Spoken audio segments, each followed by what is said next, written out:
voi nia thu cha hi nimin lamate karon da chua to ang khan i cell phone in Hremhmun emo Meidilah emo Hruai don sem ti thu pui karon da top mai ni he thu cha hi naupang atanga thalai pui tleng thleng ang khata kan mamo ni in ka hria a tin he kan mo kan an ti chu ke ni tol chung ko ran tan mai ne lovin khovel mun rang ranga pathian fa te min ti buai tu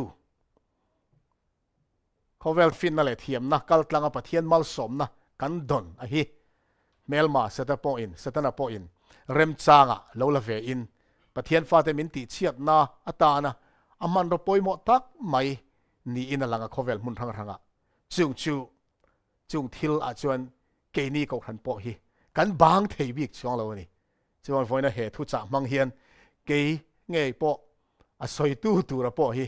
he thu cha ka in po cha mang hian mal som na ka dong to a cell phone ka man dan chung changa te tun ma ka lo man thin dan te le hun local le tu ra ka man zel dan tur a te po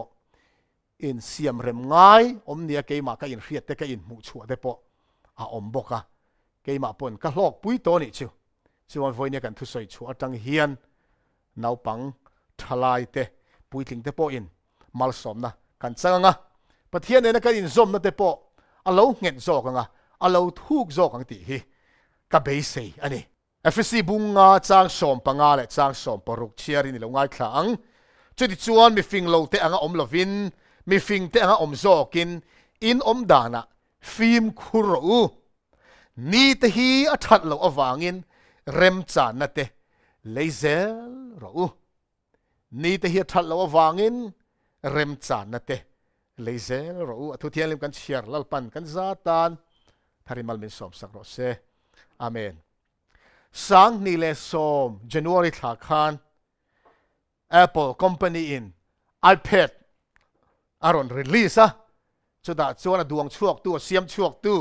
kan tiang chu Steve Jobs a khan dar kar khat le achan ve thot hun la in an bo sai na muna mi pui tam tak ko khomin iPad chu nasatakin a promote ani chuan computer aya atang kai zok tur thu te cell phone aya atang kai zok tur thu te internet te po all sam taka man zung thei ani tur thu te thil tam tak asoy ani in du thu sam tin reng he iPad mangen ati thei vek don ani ti kha thei top choin dar kar khan le achan ve chung hun la in afak ani chu fak na anei ani nima sela thil fellow pakhat oma chu nge kan ti chuan chu ti taka khovel mi puiten an thil siam chua thar iPad leitura afak le asoi moi lai chuan afa ten an man ero chu aphal hau lo nia male New York Times journalist Nick Bilton apo in ama ina kalin interview of anaya chumi kum vek chuan we limit how much technology our kids use in the home anin chunga afa te ho technology an man dan tur chung cha limit fel takin alo siam vek maya Bilton a chuan anin chung kom chung zong an fa ten electronic device no pang lamin an khoi reng lo ani atiani a fair lo intivem mi ten leitura afak lai chon ke po hey iPad ka manga voina po atang kai hle mai rong bol nan mi ten fak leitura afak fak lai chon afate mana oilo ama mai ni lovin hetiang ang chi thil siam chuak tu milar tak mai even Williams ate blogger Twitter le medium siam chuak tu pa point afate electronic device lam ina no panglam chu man lo oi reng lo wa ti chuanin lekhabu thanem tak alei saka chung chu a chiar tir zok thina Microsoft siam chuak tu Bill Gates le an nu pui Melinda te po hian an fa te kum som pali an tlin ma zong chuan phone an pelo reng ani Bill Gates te hian unau du tak te u heng mi fing chung chuang bik te thuak tha fal bik te na an fa te an kol don tan chung changa hian kan riat lo riat an nei ngei ni turin tro heng electronic thil na mi khing nu na khoi chiat thei zia hi an mu chiang ani asiam chuak tu hian an chiang khop mai kan tak som dan zong zong min din chuak tu pathianin kan ta na thil tha le kan khisel na tu ra ta thaber a riang bokin heng iPad te po telephone te po computer te po asiam chuak tu te nge hian mi khing nu na kan man dan a that lo chon min ti chiat thei dan hi an riat chian em wangin an rilera an fanau ten chele than riat ma a heng thile khoi lo turin felfai takin dan an lo siam thlap mai ani chu sang ni le som pasari kum akhan New York Times article pakhat lo chuaka ziak tu Matt Richtel anti chuan thalai te zinga alcohol le drugs dam doi rui lo ngai te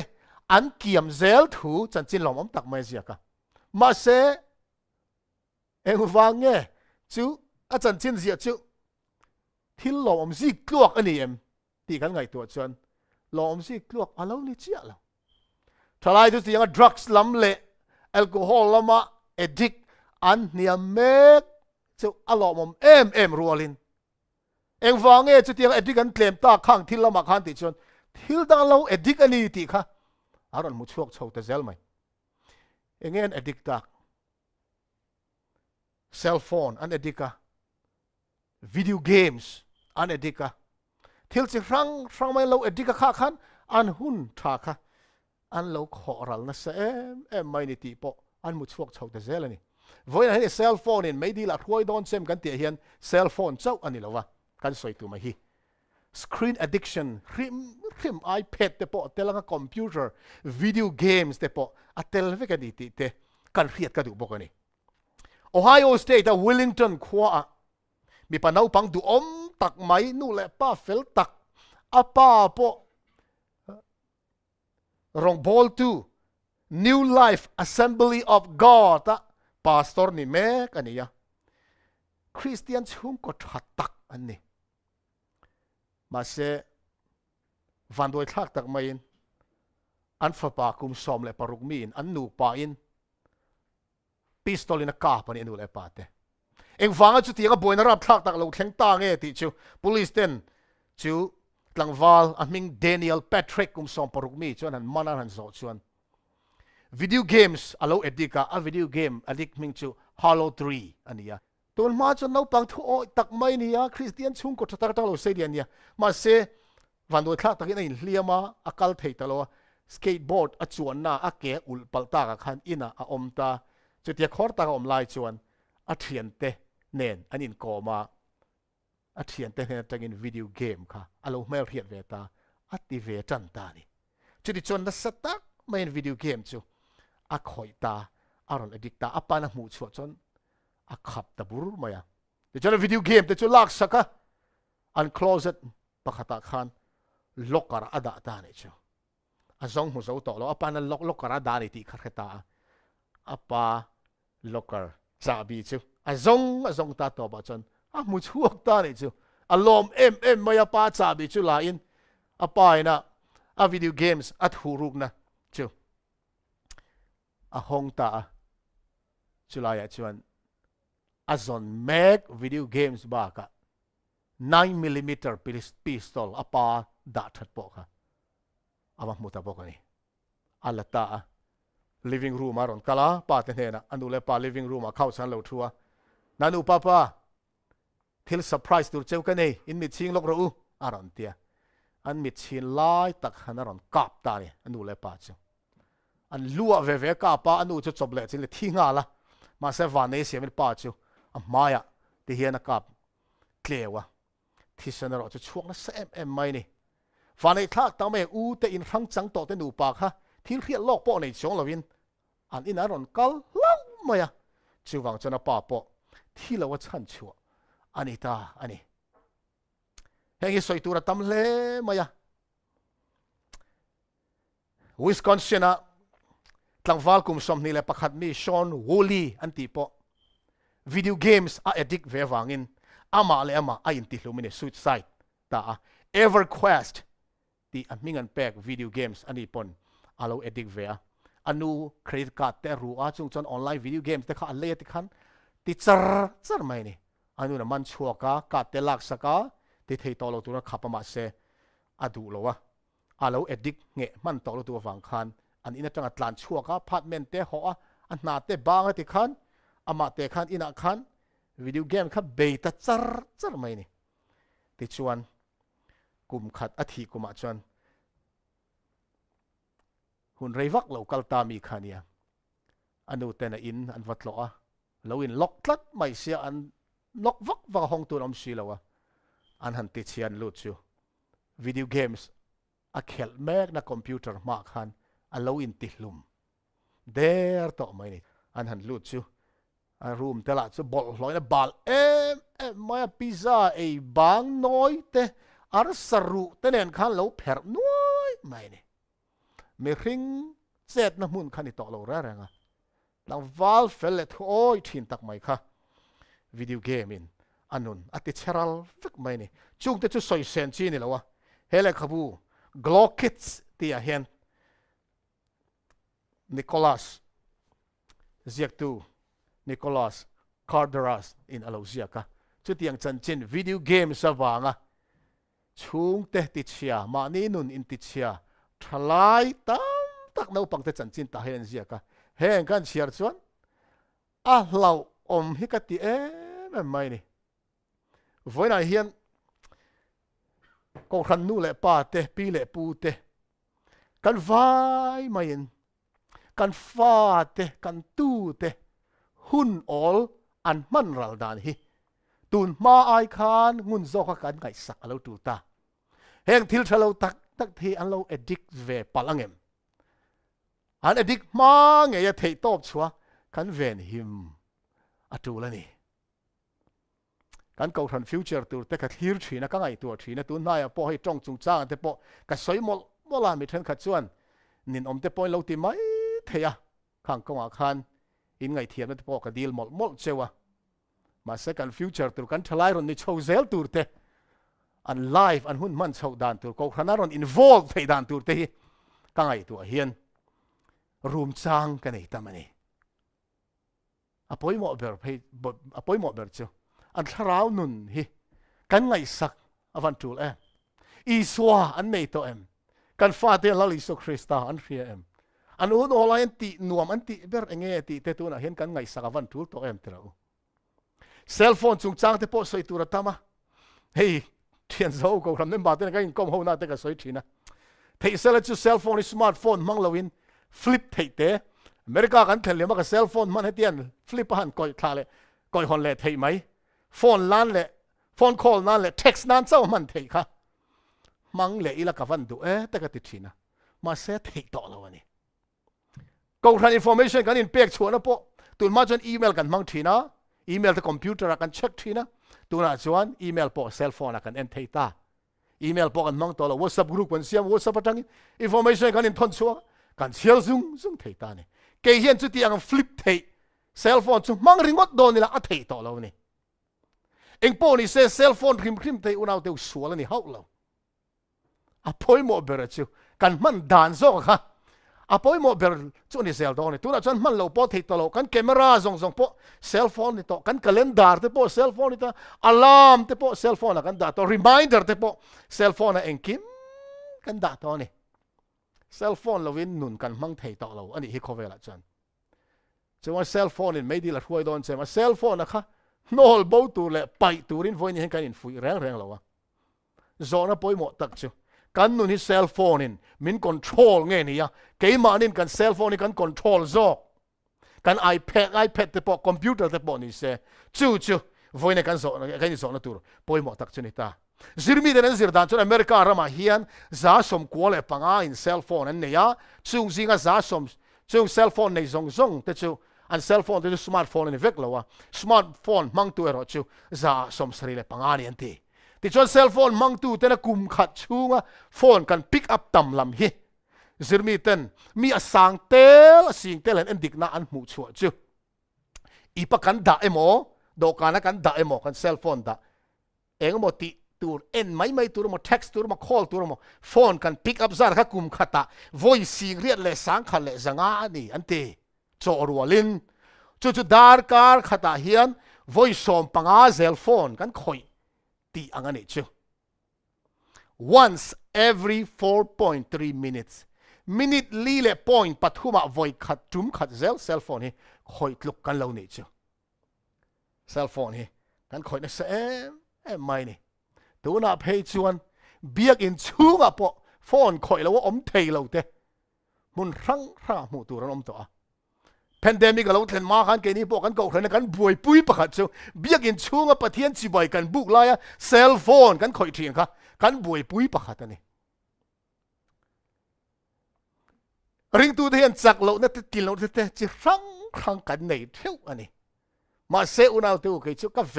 ไม่เชื่อปะเทียนเบียกไลฟ์โฟนกันคอยทีนะคะปะเทียนจ่าเรานะปะเทียนเบียกในอินกุ้งไก่เมียเราละสักนานเตโมเองก็โมไบเบิลเชียร์กันมั่งจะทุกขันมาเซปะเทียนจีใบบุกในอินกุ้งไก่เมียเรา Facebook เราคอยเต YouTube ล้ำเราเอ็นเตเฮงฮิโมเทลซีเรียสเลยตัวกันนี่ปะเทียนจ่าเรานะรับทากตะกันนี่จะวางเบียกอินักข้างเตค่ะกันนั้นมุสาวถิ่นแต่ก็ยังฮีเขาทันอินตีมอลพอน่าปอง่ายเลยล่ะ reality check กันนี่นะฮีกันเจ็บน่าตัวปออเมนกันเขาตัวนักการิลรัวทิลเลียนตักไม่เชื่อเบียกอินกันลูเล่เทหุนาชวนเบียกอินชูงะเซลโฟนคอยแรงเตะปอน่ะคอยตัวรินกันอิน request ตัวองตีฮีการิลรัวเฮียนออกมานี่กันไฟกันถัดหลังน่าตัวถ้าเราว่ามาสมนั้นจะโจกันจันเทนตัวทินลุงจงเลยตีตักจะได้ปะเทียนเบียกินช่วงอ่ะพอกันเบลล์นี่จะเองติงเอถ้าเราเที่ยงเลยมันจะกันทินลุงอ่ะทุกสวยเทียงตัวเฮ้ยสวยตัวตั้มตะเขาเนี่ยอุณาตัว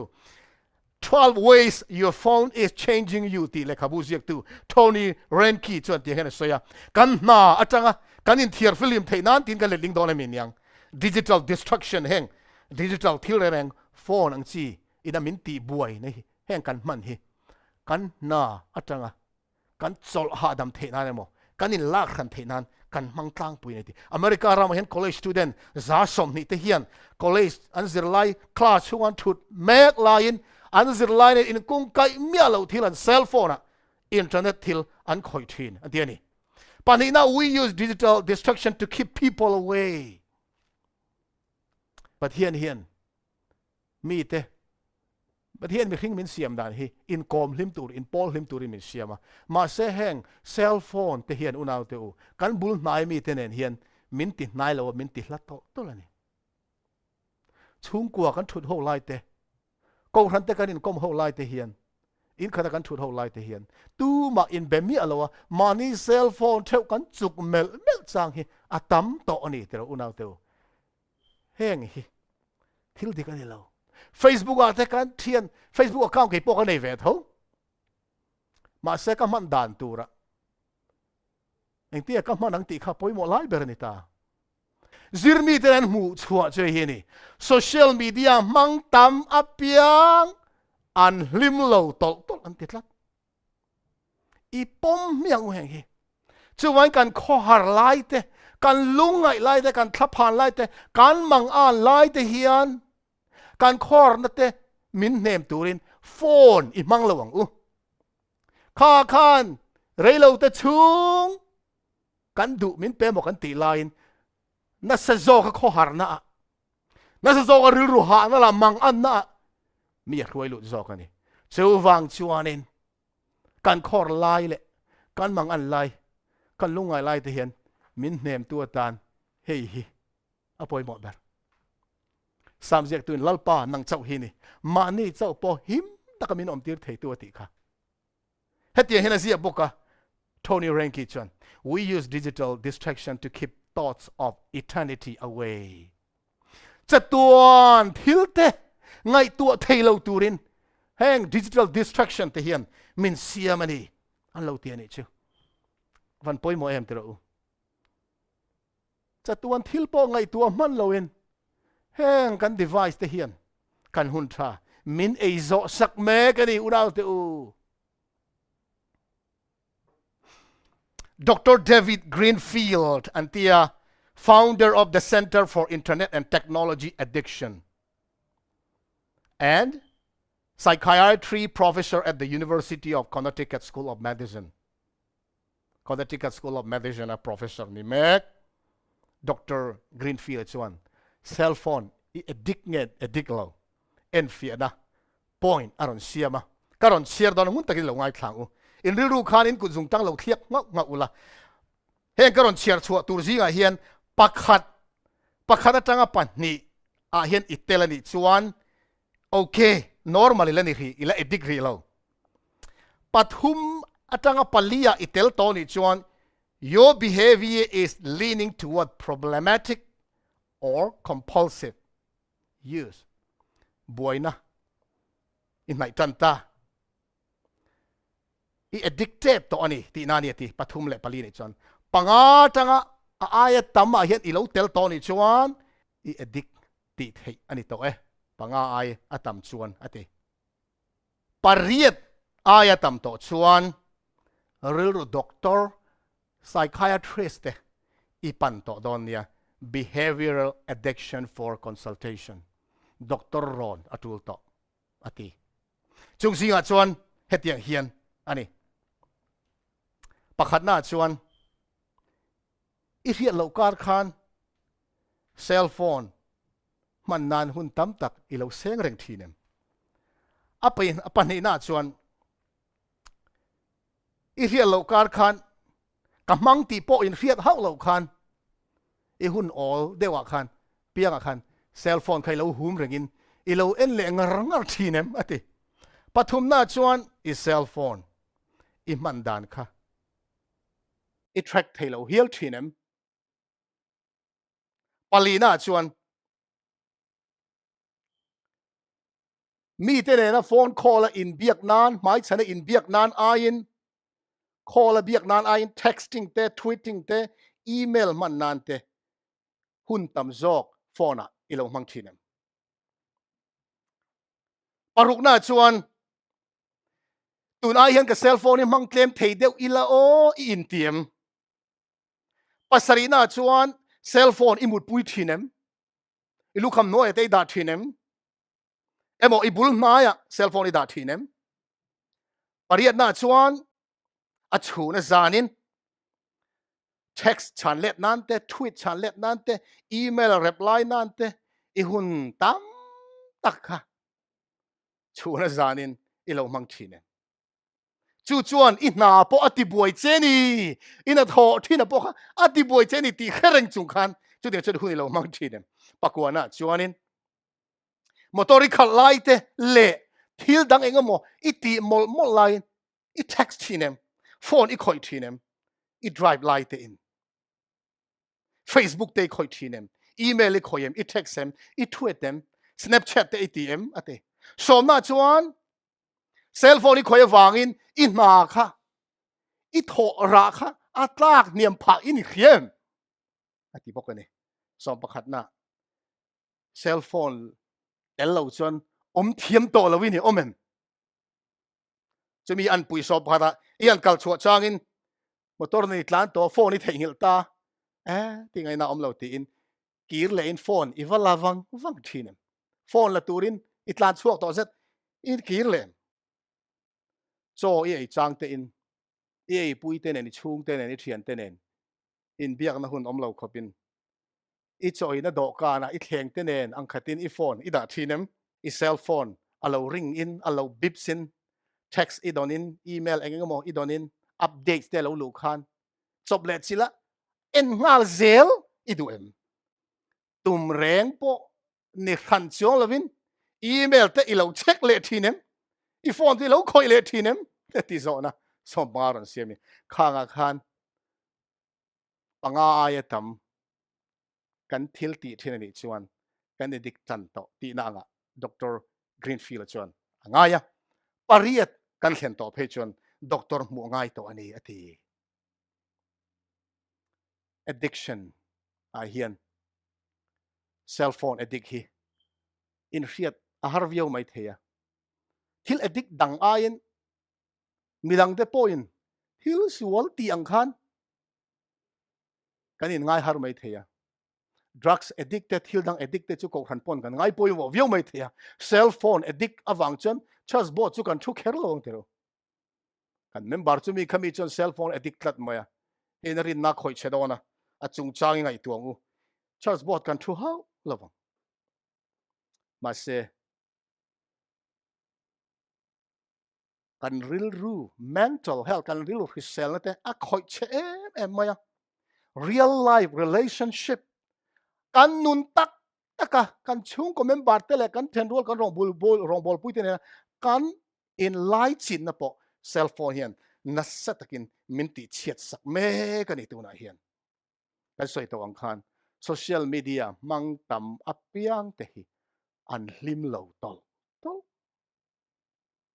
ka tan chin chiat lak takani tin cell phone le mut chung chang hi Tony Rankian aron ziak tel boka your phone and your sleep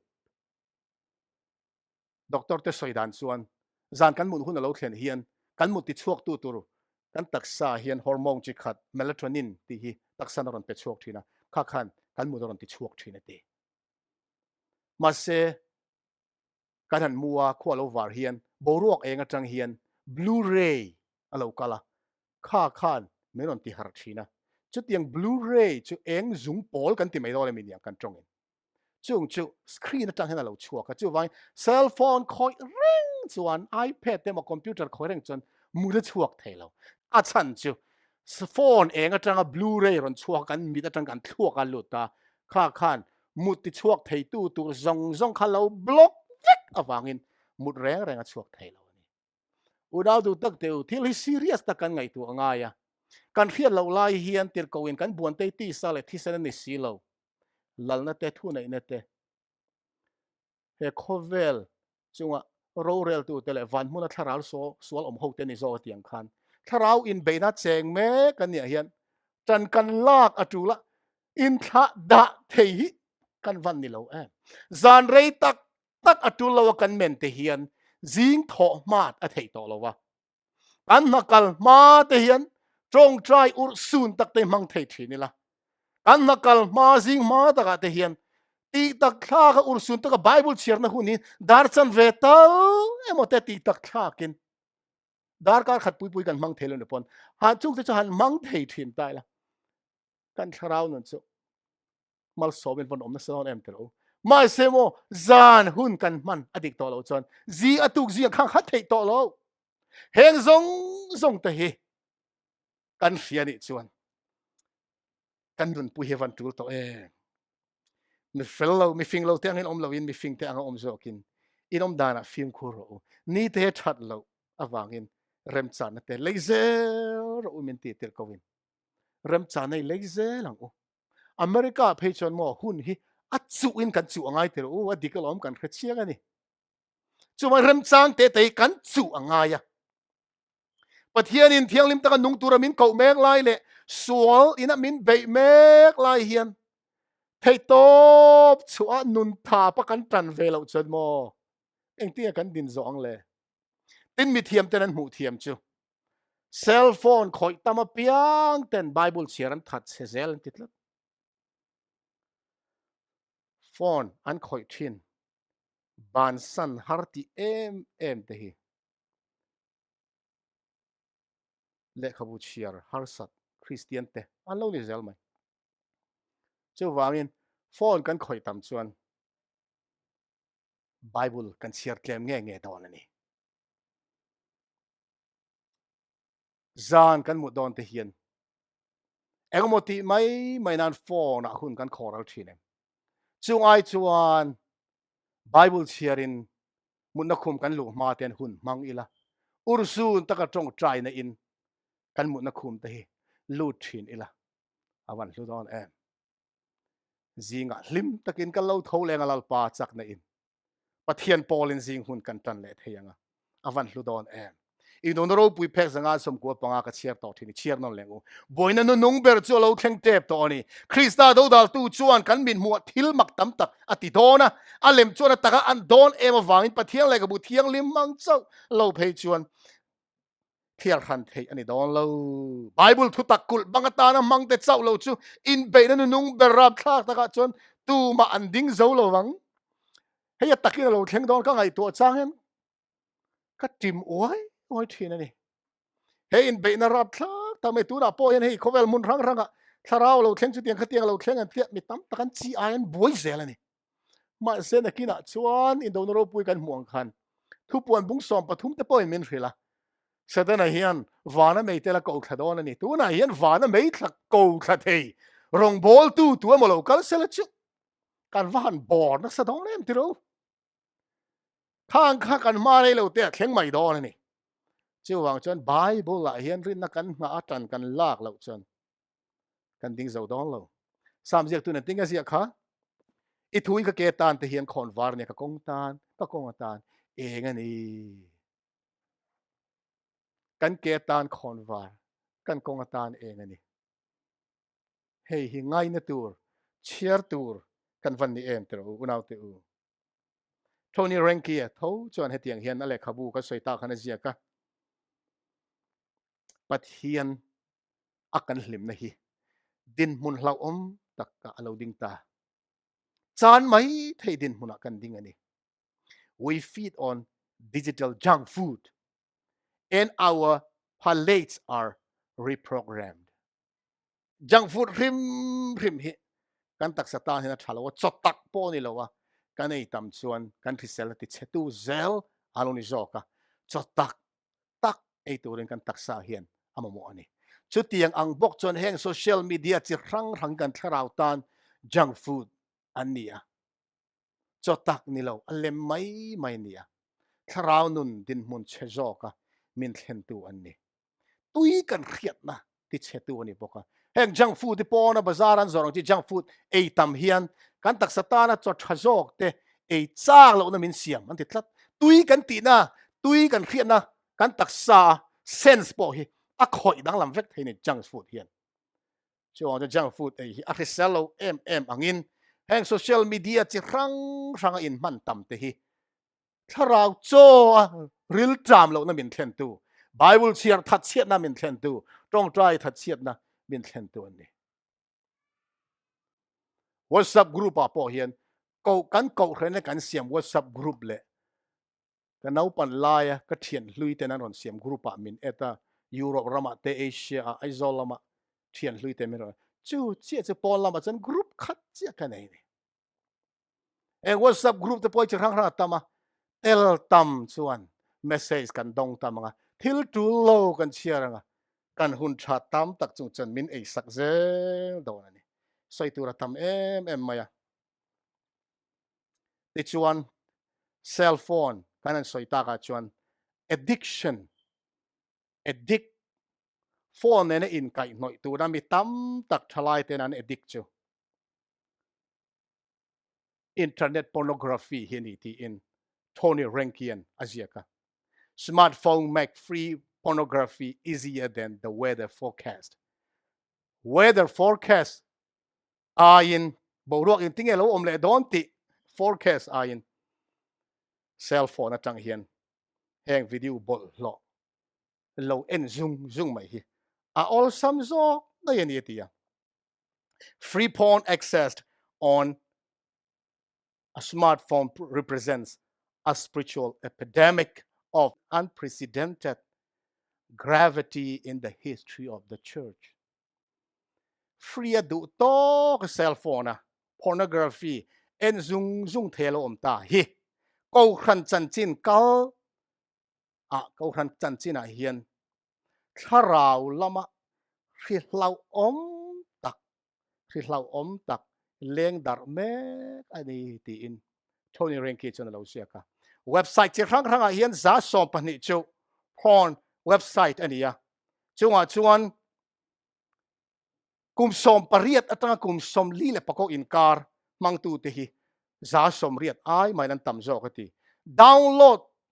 internet tanga thil download zong anan thliar ta porn movie download zonga 35% alo tlingani anti chu mi pa te chau na lo mei chia te po an bang big lo wa porn addiction zinga hian mei chia hi mun thuma then mun khat mei chia te an lo ni nu la te le nu te nau pang te po an bang chuang lo download tamber ni chu Sunday ani anti le zel America rama hian weekend chol an chol la ni ne wangin tin ani bi kum khata eng ni ange porn movie download tamber tian zir chon Thanksgiving ni download an tamber anti le zel tir ko pol te hun lai po khan temple no chi zuar chan chin te tir ko pol pon lo ziak to ma se tu lai danglam na chuati jo rig ni chuan ipa kan pai to alom no chi zuar ne na vakal po ngai to lo kan kal na pia kan pai kan ak mai the to kan cell phone athen hei hi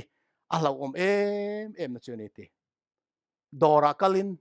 heng le khabu thiang lim lo pui te mi me veng chunga aru ka lei zuk po ngai to lo wa kan ipa kan ak theo to mai to na hian heng te hi alo em mai lali suan ma thai bunga chang som ni pasari som thuma khani uire tur ni lo anti tin khreto ero chuan tu po ngai cha ka mei chemela piang chu thin lunga uire to reng ani ti ka khil a cheu imit ding lo me ti tluk chu chuan kher chuak la pai dai ro i tak sa pu ma ghena pai ai chani tak sa pe pakhat boral chu itan a thazo khani tini kut ding lo me ti tluk chu chuan tan la pai dai ro i tak sa pum ghena kal ai chuan i tak sa peng pakhat boral chu itan a thazo khani heng zong atang hian kanin thiar fi hli manga ya edik a hlau em maya he bible chang la liso krista tong kama ui re ati lai taka hi greek bible a chon porneo ania chu english tong of pornography ron chuan tong bul po ni ta ni thin lung ati bol lo a heng zong te hi ziak tu chuan cell phone awanga chung chu kan lo edik ani chuan cell phone awanga pathian thu kan bo chia ani a Hremhmun Meidilah kan kaldon ai chuan phone nei lo van ram kal a thazok lo mi tin zona aron siam ani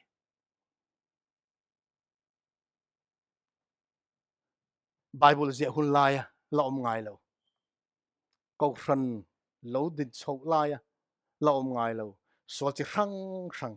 alo chok chho zelta zona thon khat bung ni chang som panga tang som pesaria khan khovele mangai su la khovela thilom te po hi mangai hek su into point khovele mangai chuan pa mangai na ama omlo khovel thil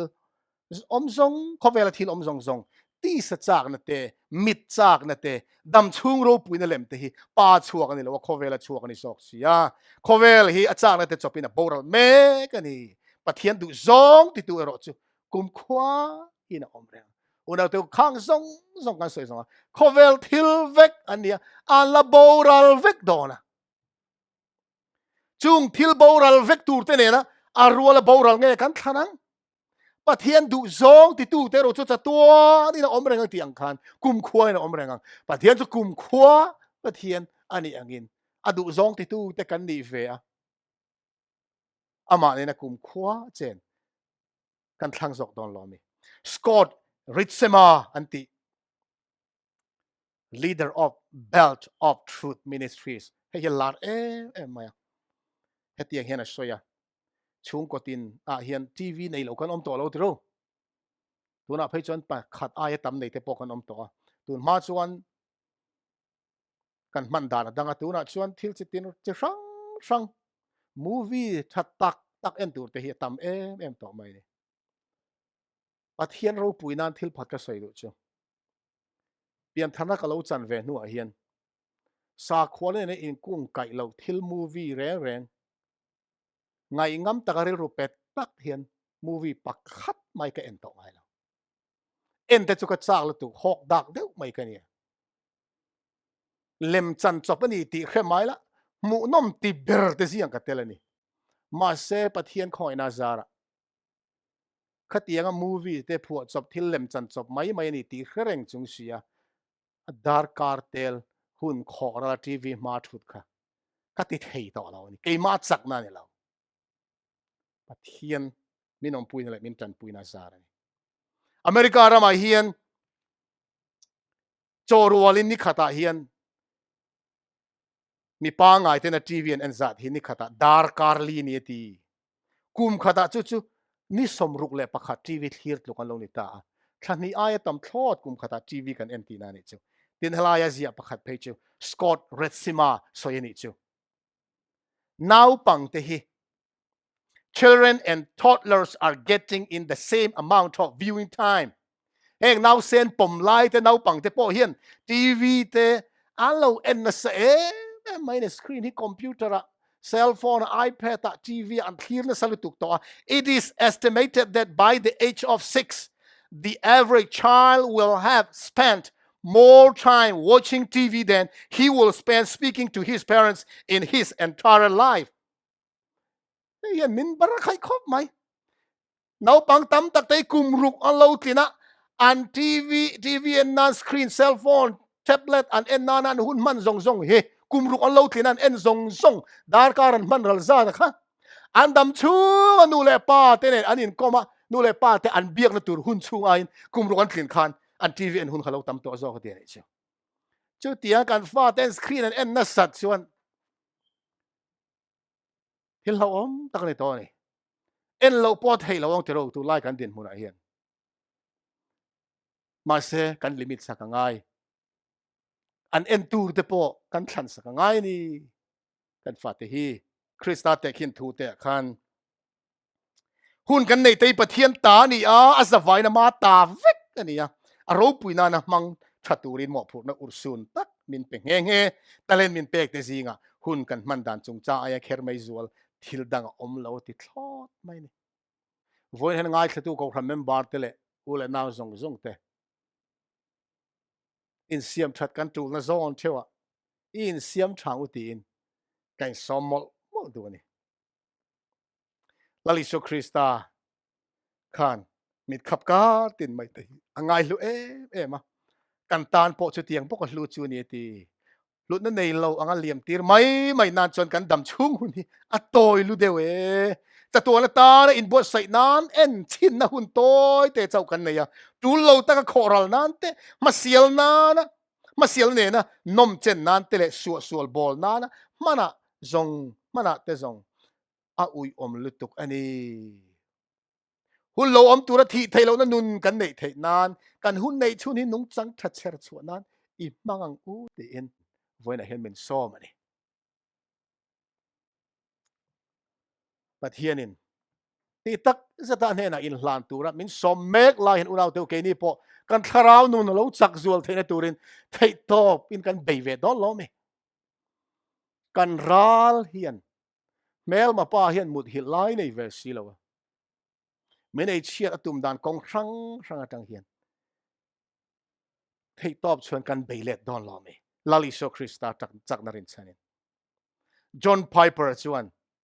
Twitter te Facebook te le social media chi rang nasa taka kan man na hian kan trong trai tlem na chani hun kan nei lo wang anil lo ti chiang takin lan ti rani atiani heng kan soi te hi ti hian a liam mai ang ti ka hlawa kan nun pui ka be sei em mai ni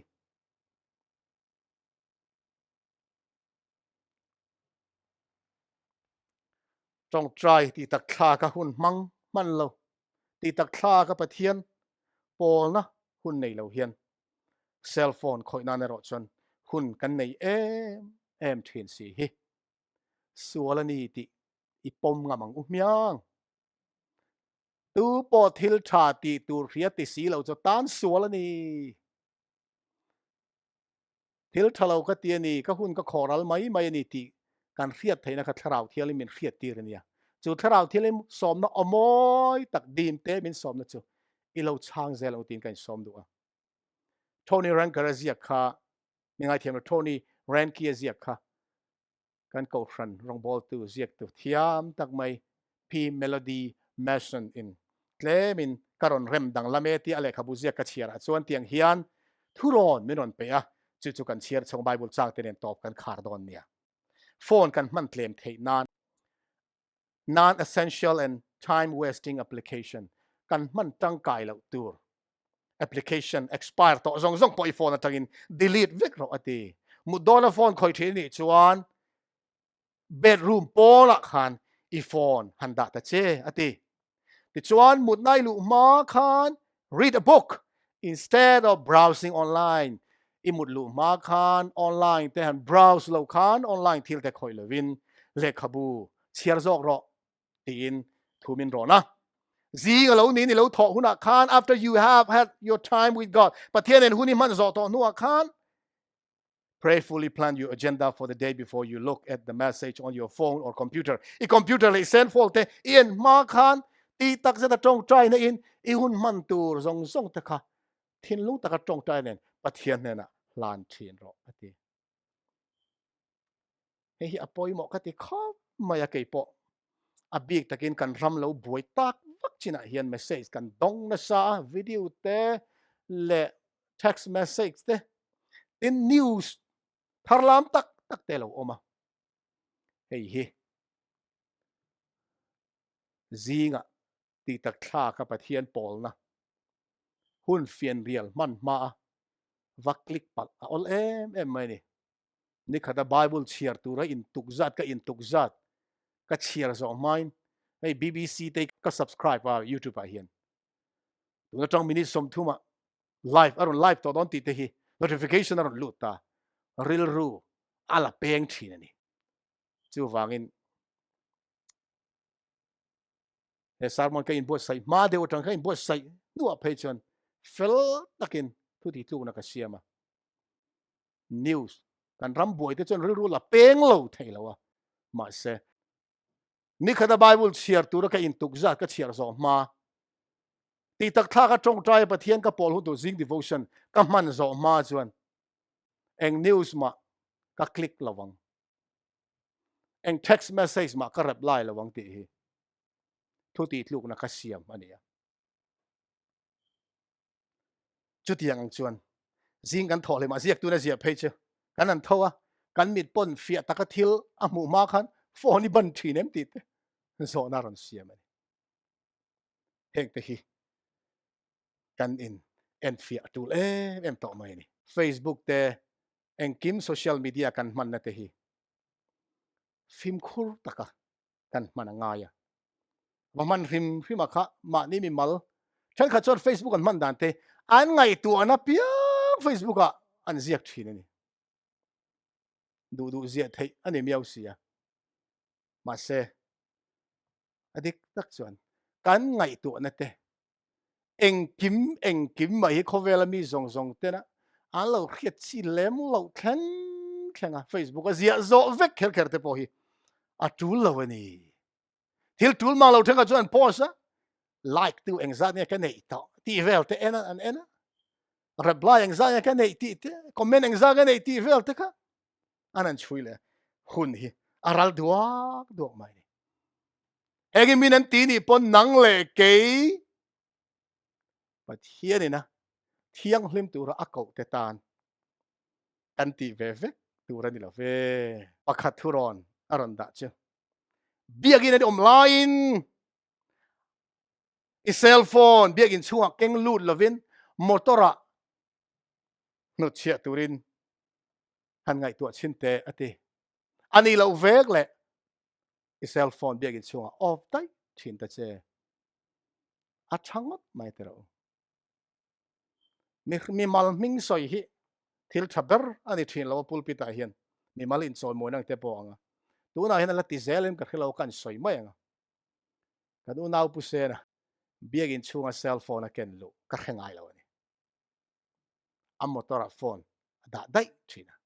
phone biagin chunga keng lut lo in biagin a lut thina en ton tlak ka ti khop mai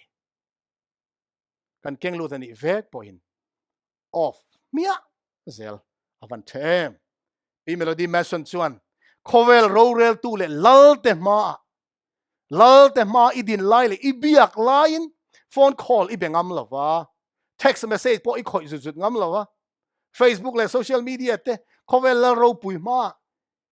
itingai lo ni lo mi em wange leile vana lal ber ma chung chu iti ang le ti in zo na aron siam na dik em mai ni unaw te u khovel lal te ma kan ti ngam lo thil hi leile van lal ma kan ti thin te u Pastor Derek Morris khan we fast from the world so we can feast on Jesus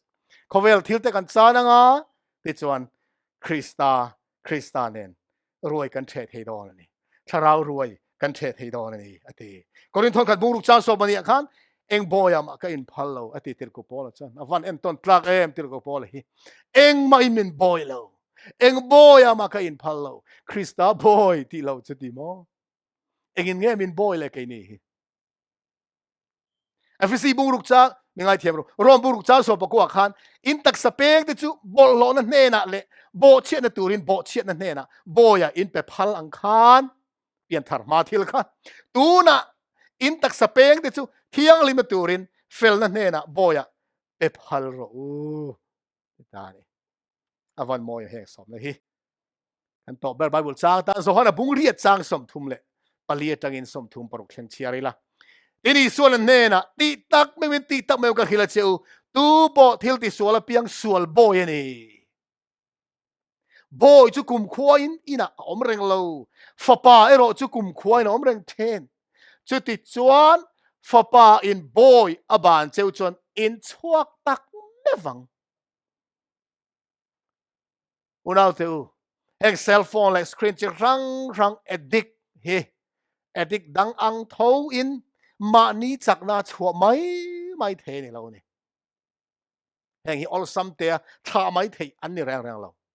ma se voina heng kan tan thamuan thak tak mai chu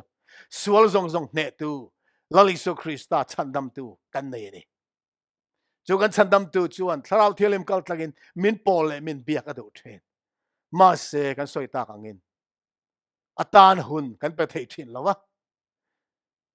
cell phone mang te le thil dang chi rang mangin tharau thialimin kan hena thu soina tur hun kan lo block thin kan lo khar thin ani eng boyam apolan ka in phallo atiang khan tuna zohana lali sona sai ama nge chu di chuan fapa in boy ban cheu chen in chuak tak mewang lali so Krista sual zong ne fai vek tu tlan tu kan neya an hena in hlanang u an hena itlulu tang u lali so Krista in boy min ban ani chuan kan chuak tak meu don ani chu ama zara avan ro puyam tro voine unau du tak te u khovel hun mora kan chenga kan tlan tu kan mu trep to van ram kan thlen lo turin mel main na sa zokin tan ala chove me boka chuwa chuan pathian ne kan lai chin na min ti che thei tu thil reng hun tha min khoral tir tu kan cell phone